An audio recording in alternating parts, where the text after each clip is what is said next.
The phone call came on a Tuesday afternoon while I was stacking firewood outside my new mountain cabin. Frank, we need to talk about your mountain house situation. My name is Frank Morrison. I'm 68 years old, recently retired after 40 years as a wildlife conservation officer in Colorado. 3 months ago, I finally purchased my dream property, a cabin at 9,200 feet elevation in the San Juan Mountains, 30 miles from the nearest town, accessible only by a rough dirt road that becomes impassable in winter. The voice on the phone belonged to Derek, my daughter Emma's husband.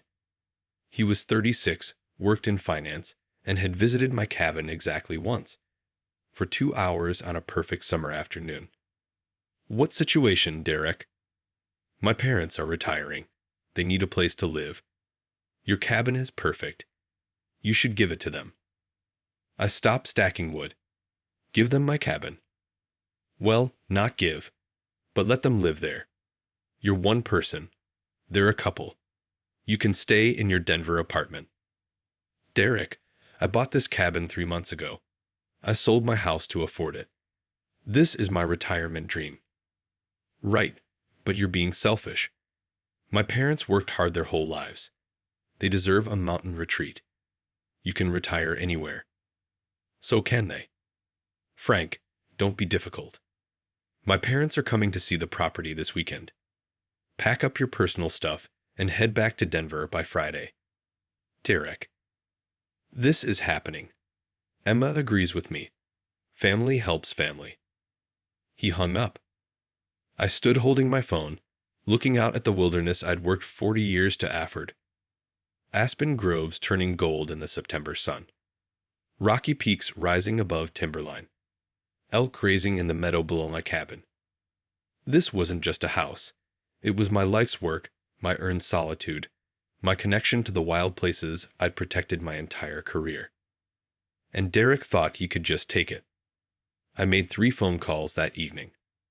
First, to my old colleague Sam, who still worked for Colorado Parks and Wildlife. Sam, I need current information about bear activity in my area. Frank, are you having problems? Not yet, but I want to be prepared to educate some people about mountain living. Black bears are really active right now. Pre-hibernation feeding.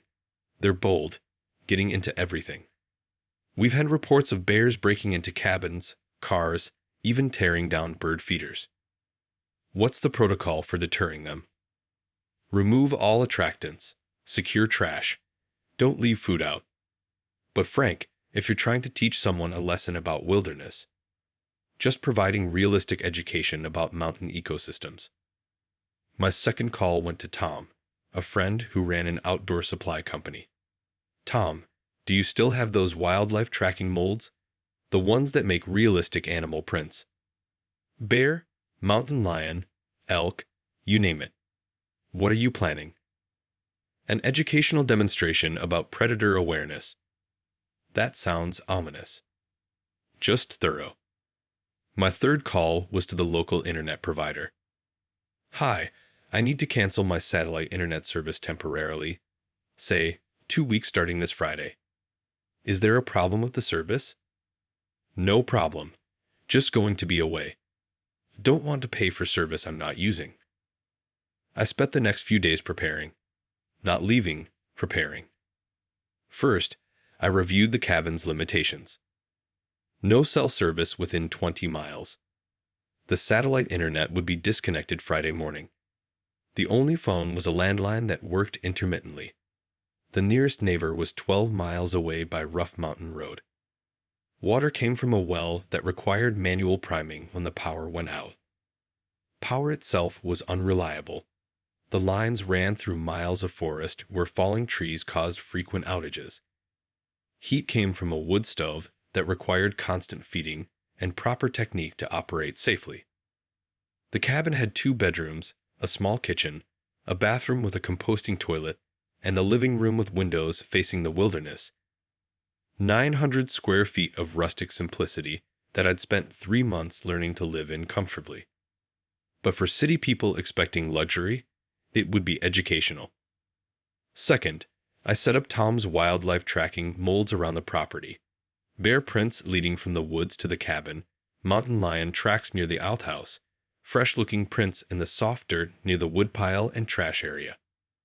All realistic.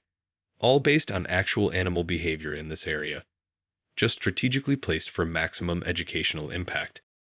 Third, I prepared the bear attractants. I took several bags of strong-smelling trash, fish remains, bacon grease, fruit peels, and staged them in the outdoor trash area. Not enough to actually attract bears immediately, but enough to create concern for people who didn't understand wildlife management.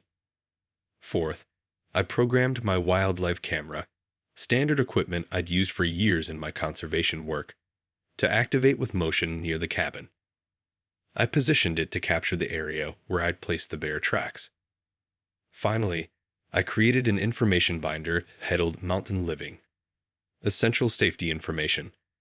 It contained accurate but alarming information about altitude sickness, bear encounters, mountain lion behavior, sudden weather changes, and winter isolation. I left it prominently displayed on the kitchen counter. Friday morning, I disconnected the satellite internet myself. Confirmed the cell service was non-existent. Checked that the landline was working but staticky. Then I drove to my Denver apartment and waited. Derek called at 3 p.m. We're heading up tomorrow morning. Make sure the place is clear. I'm in Denver. Cabin's all yours. Good. My parents are excited. This is going to be perfect for them. I said nothing about what they were actually walking into. Saturday arrived. Derek's parents, Paul and Linda, both in their mid-60s, were driving up with Derek and Emma to see their new mountain home. I tracked their progress through texts from Emma.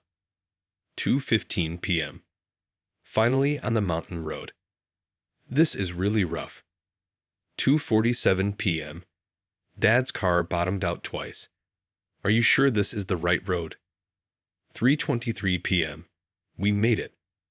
Oh my God, there's no cell service. How do you live like this? Then silence. No cell service meant no more texts. I waited. The landline call came at 5:45 p.m. Emma, her voice tight with stress. Dad, what's wrong with the internet? There is no internet. I canceled the service. What? Why? I'm not paying for service when I'm not using the property. Derek said I needed to leave, so I left. We can't get any signal. Paul needs to check his email. Linda's trying to video chat with her sister. Emma, I'm 30 miles from the nearest cell tower. There's no signal. There's a landline for emergencies. This is ridiculous. How are we supposed to stay here without internet? The same way I do, by not needing it. Dad. The line crackled and went dead.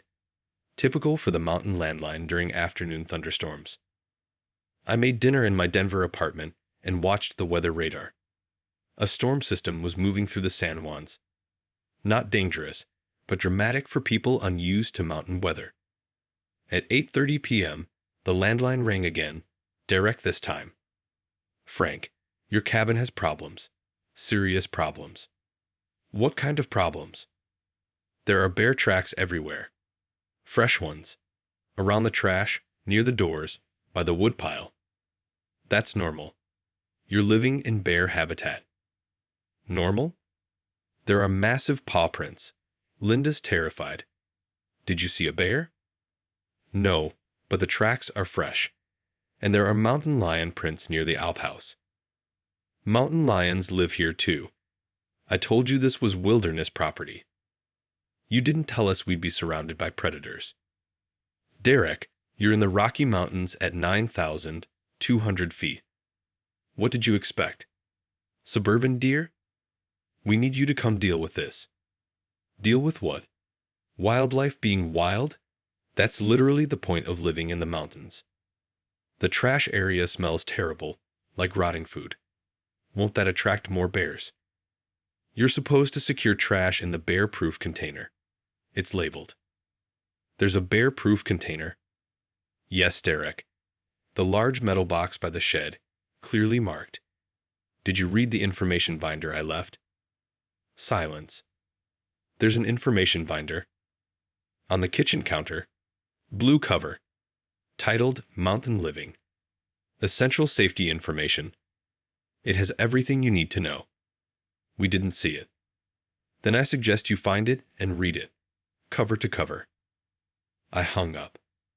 The next call came at 6:17 a.m. Sunday morning. Paul, Derek's father. Frank, we need to talk about the cabin's heating system. What about it? It went out last night. We nearly froze. The temperature dropped to 40 degrees inside. Did the wood stove go out? The wood stove? We thought there was central heating. There is no central heating. The cabin is heated by the wood stove in the living room. You have to keep feeding it wood through the night, or it goes cold. We don't know how to operate a wood stove. It's explained in the information binder. Step-by-step instructions with diagrams. We're freezing. We're in our 60s. We can't be expected to wake up every few hours to feed a fire. Paul, that's mountain living.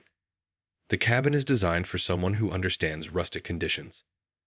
If you don't want to manage a wood stove, this isn't the place for you. Derek said this was a luxury mountain home. Derek was here for 2 hours in summer. He saw sunshine and views. He didn't experience the reality. This is unacceptable. Then leave. The cabin isn't right for everyone. He hung up furiously.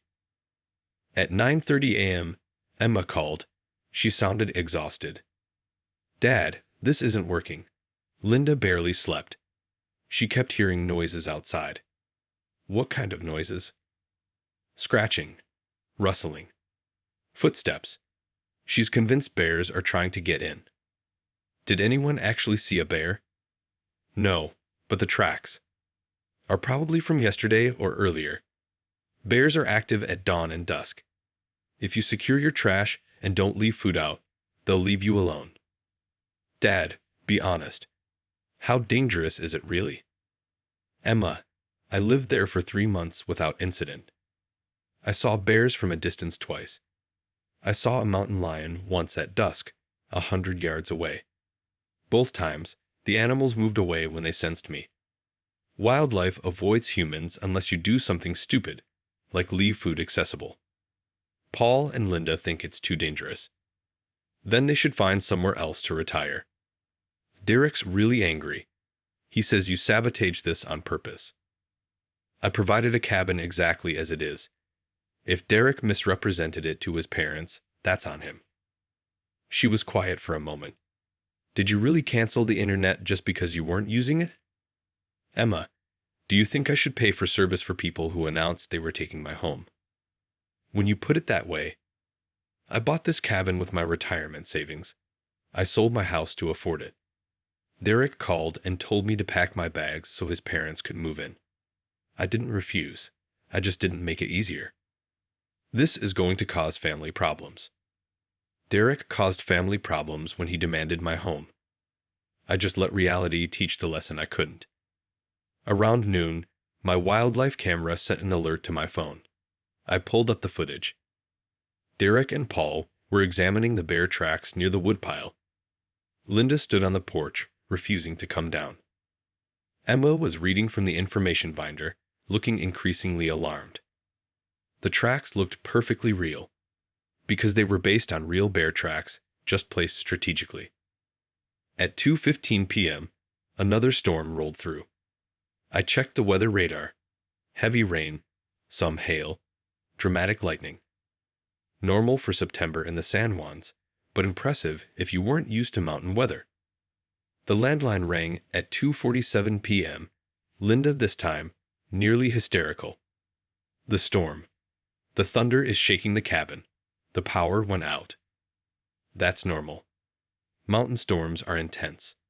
The power comes back when the utility crew can get to the lines. When will that be? Depends on where the damage is.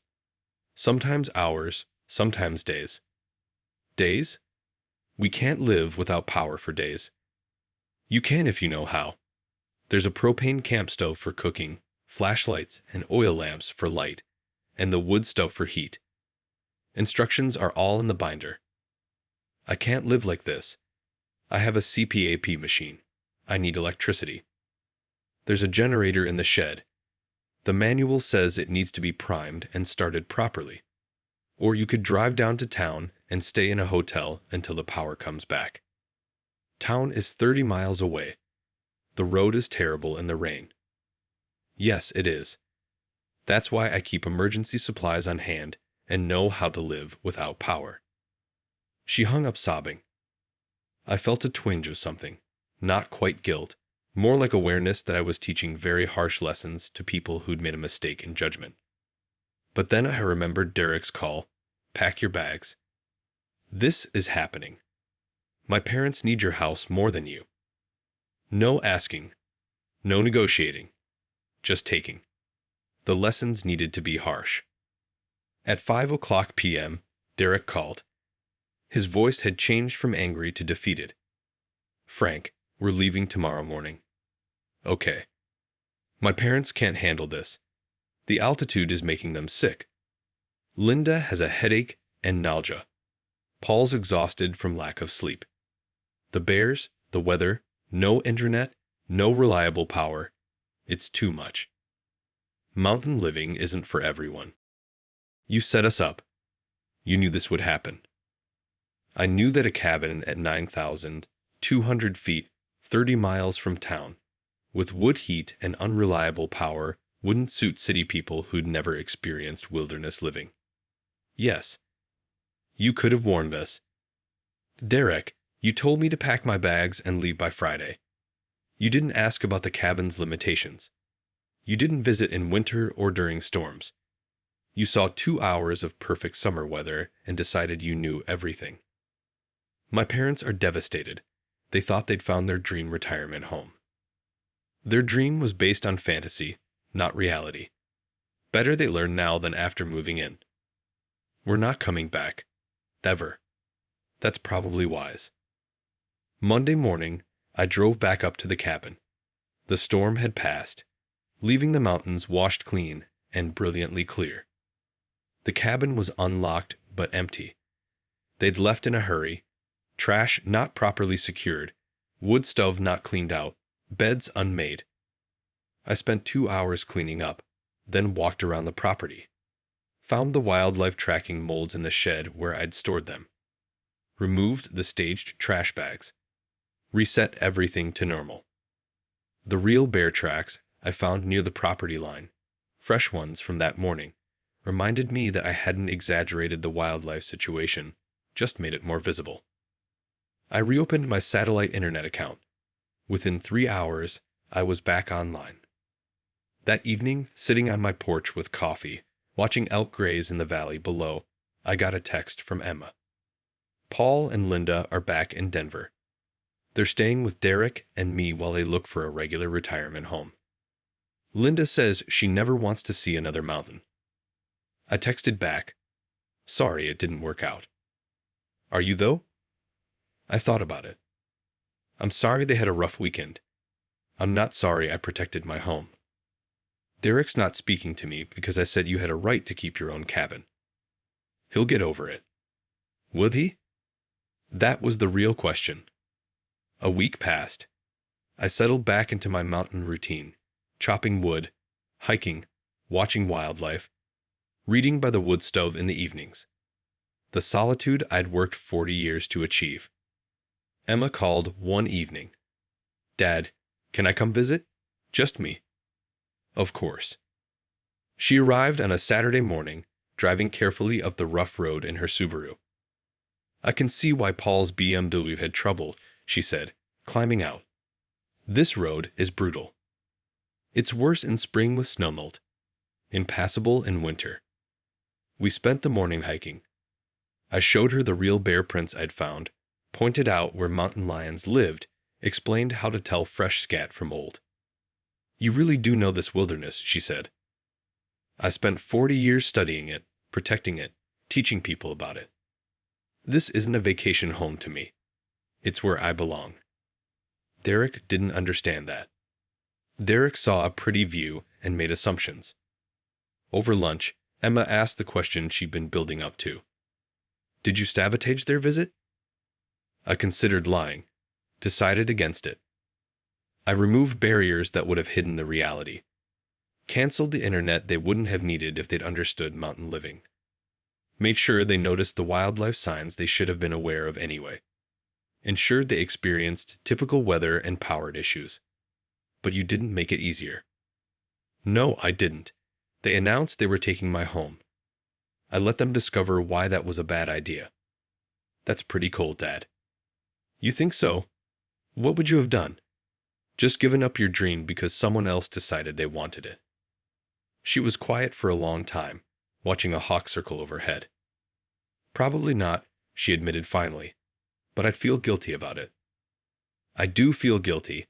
About Linda being scared, about Paul freezing at night, about the rough way they learned mountain living is hard. But not guilty enough to have handled it differently. No, because Derek didn't give me a chance to handle it differently. He demanded, announced, told me to pack my bags.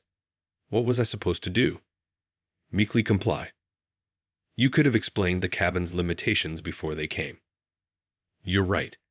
I could have. Should I have, after Derek told me I was being selfish and this was happening whether I liked it or not? She shook her head slowly.